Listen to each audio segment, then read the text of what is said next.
What's going on, guys? Welcome to another episode of Smash JT. Gollum is the worst reviewed major release in 2023, and it's not even close. I made an article the other day on SmashJT.com giving a review roundup of sorts. We're looking at a 40 overall on Metacritic, and the highest from all the major review outlets is a 6.5 from TechRaptor, which based off the gameplay I've seen, what did Daedalic Entertainment pay TechRaptor for that review for a 6.5 out of 10? Because it looks absolutely atrocious. This is a next generation game charging upwards of $60 for a copy of it, but most outlets are giving it a 2 or a 3 or in some cases a 1.5. The game's doing absolutely terrible. It's doing so bad that the studio behind it, Daedalic Entertainment, actually came out with an apology that I covered in another article on SmashJT.com. And this apology is unacceptable.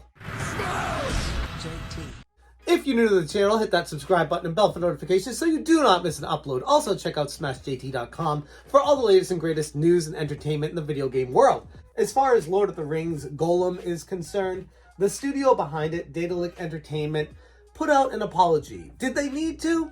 No, they didn't. This is something that they're being proactive about. They could have just swept it under the rug. They could have just pretended that there was no issue. Ho-hum, move about our day. The game's released. The reviews will go away. People won't pay attention. People will see screenshots, and maybe we'll get some suckers to buy this game and just put some updates down the road, and hopefully it's forgotten about. Apparently, they had higher expectations. I don't know how, based off of what the gameplay looks like, but they had higher expectations off of their release. Dear players, we would like to sincerely apologize for the underwhelming experience many of you have had with The Lord of the Ring Gollum upon its release. We acknowledge and deeply regret that the game did not meet the expectations we set for ourselves or our dedicated community. Please accept our sincere apologies for any disappointment this may have caused. So, before I go on, an apology, while nice, they could have ignored it like I said, it doesn't fix the problem. They're still charging full price for it. They still released, I wouldn't even say it's a half-baked game. I'd say that this game was a third, a quarter of the way through actual development before it got released to the public. And instead of holding on to it, fixing it, making it better, and then releasing it and recouping their money for the development time, they decided to just publish it, move forward with the deadlines that they set, and let the chips fall where they may. Poor decision. An apology doesn't fix that.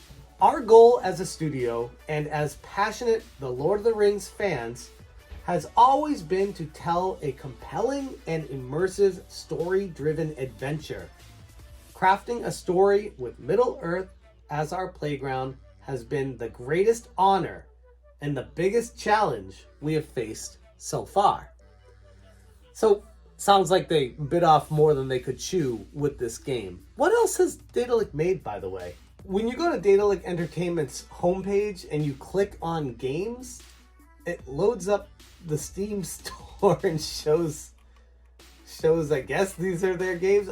That's really strange to have a website for your company and not have dedicated pages to the games that they've created. These are all just redirect links to buying their games on Steam from their homepage. Based in Hamburg, Germany, Daedalic is one of Europe's most acclaimed publishers and developers, with a total of 32 awards in the German Developers Award, including multiple accolades for Studio of the Year and 12 German Computer Game Awards for genre-defining games such as Deponia, okay, that's one I've heard of, Edna and Harvey, Silence, Shadow Tactics, Blade of the Shogun, okay, I heard of that one, Ken Follett's The Pillar of Earth, A Long Journey Home, and State of Mind, Daedalic is a record holder for the 2 most prestigious game awards in Germany. Daedalic currently develops the Lord of the Rings Gollum, the action-adventure that tells the story of Gollum from a perspective never witnessed before in any storytelling media, and the while staying faithful to the legendary books by J.R.R. Tolkien.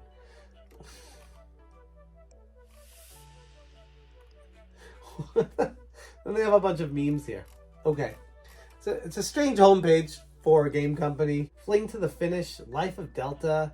These all seem almost like, I don't want to say indie titles, but they just kind of strike me as quick money grab games. They don't strike me as a gigantic AAA major studio developed game. Like what Gollum was initially, the impression of the videos that I watched of it was going to be. So clearly they bit off more than they could chew. At Daedalic, we understand that a game's success relies on the enjoyment and satisfaction of its players. We genuinely value your feedback and have been actively listening to your voices, reading your comments, and analyzing the constructive criticism and suggestions you have provided.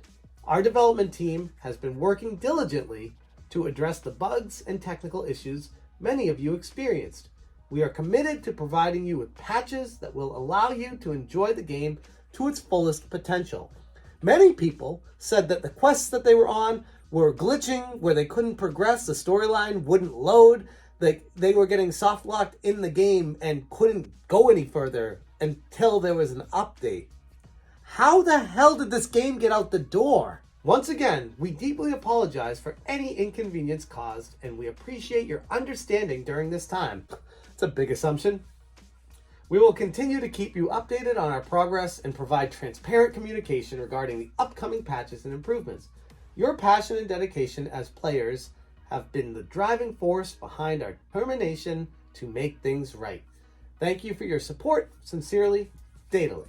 And what I wanted to focus on in my article here is this is similar to like selling a car to someone without brakes. Like, how do you let it out the door and it doesn't function the way it should with the guardrails in place to make the game be a game? You can give someone a steering wheel and say, okay, good luck driving to Vegas. Oh, you need tires too? You're going to have to wait for a patch on that one. It doesn't work that way. And that's my major frustration with all of this. That what a useless apology that doesn't accomplish anything. It's the same thing as that South Park meme with the BP oil spill. We're sorry. We're really sorry. We're sorry. Like, that's... Oh, what are you fixing? What has been done? And furthermore, why did this get out the door? Allow people to spend their money on it and not give them their money back for it. Not give them a percentage back. Not say on the outset of this, sorry guys, the game is just not complete. We are in pre-release, early cycle, beta dev cycle right now, where we need people to play it and we'll let you have it for less. Like, that's what this feels like, but instead, they got greedy and we're like, we want our cake and we want to eat it too, and then we'll apologize that the cake made you sick afterwards. It doesn't fix you being sick after you eat the cake. You can't have it both ways. You need to make it the right way and get the money from that. This is just poor business, poor leadership, poor management. It's an embarrassment for everyone involved in Daedalic, and honestly, it kind of makes me feel like now moving forward, their reputation is so tarnished that I don't want to touch a game from them ever again. Like, especially at launch, but even after that, short of universal praise on the level of Zelda Tears of the Kingdom, outside of them making a game that good, this is the kind of game that will bankrupt the studio. And it's really unfortunate for the devs there that put their time in, worked really hard. The gameplay, the glitches, the storyline halting, all that stuff, it's unacceptable. So for the people that busted their ass there, I genuinely do feel bad for them. But for the upper management that forced this thing out the door, or the QA testers that couldn't figure out the problems with the game and put stops in place for it, or however it got bungled, I don't feel bad for that. That's embarrassing, and that's what causes a studio to fail. So hopefully Daedalic survives this. Hopefully they learn from it. Hopefully they patch this and it turns into some semblance of a gaming experience somewhere down the road. But ultimately, the way it's looking right now, they're a victim of their own failure, and they got no one to blame but themselves. I'm going to leave it there. Thank you guys so much for watching. And as always, you stay smashing. Smash,